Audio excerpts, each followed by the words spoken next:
Hello friends, K കിച്ചണിലേക്ക് എല്ലാവർക്കും സ്വാഗതം.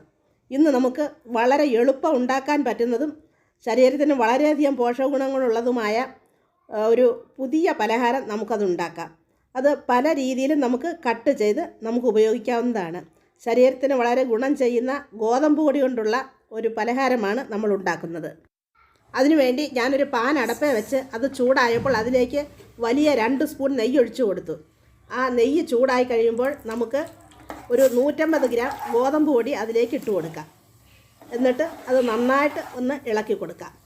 ഇതെല്ലാവർക്കും ഇഷ്ടപ്പെടുകയാണെങ്കിൽ സബ്സ്ക്രൈബ് ചെയ്യണം, ലൈക്ക് ചെയ്യണം, എല്ലാവർക്കും ഒന്ന് ഷെയർ ചെയ്ത് കൊടുക്കുകയും വേണം. നമുക്കത് ചെറിയ തീയിൽ വെച്ച് ബ്രൗൺ കളർ ആകുന്നത് വരെ ഇളക്കി കൊടുക്കാം. ബ്രൗൺ കളർ ആകുമ്പോൾ നമുക്കത് ഇറക്കി തണുക്കാൻ വേണ്ടി വയ്ക്കാം. തണുത്തതിന് ശേഷം നമുക്കൊരു 100 ഗ്രാം ശർക്കര അതിലേക്ക് ഇട്ട് കൊടുക്കാം. ഒരു കഷ്ണം ഇഞ്ചി ഗ്രേറ്റ് ചെയ്ത് അത് ഇട്ട് കൊടുക്കാം. പിന്നെ കുറച്ച് ഡ്രൈ ഫ്രൂട്ട്സ് ഇട്ട് നന്നായിട്ടൊന്ന് ഇളക്കി യോജിപ്പിക്കാം.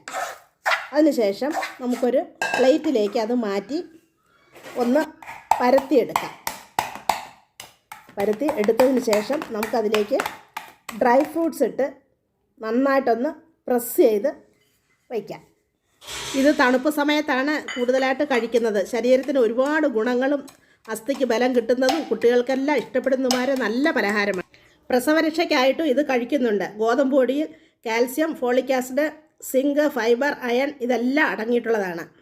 തണുപ്പ് കാലത്ത് നല്ല ആരോഗ്യം കിട്ടാൻ കുട്ടികൾക്കും വൃദ്ധജനങ്ങൾക്കും എല്ലാം ഇത് വളരെയധികം നല്ലതാണ്. ഇതെല്ലാവർക്കും ഇഷ്ടപ്പെട്ട് കാണുമെന്ന് വിശ്വസിക്കുന്നു. ഇനി ഒരു നല്ല വീഡിയോയുമായി അടുത്ത ആഴ്ച കാണാം. വീഡിയോ കണ്ടതിന് താങ്ക് യു.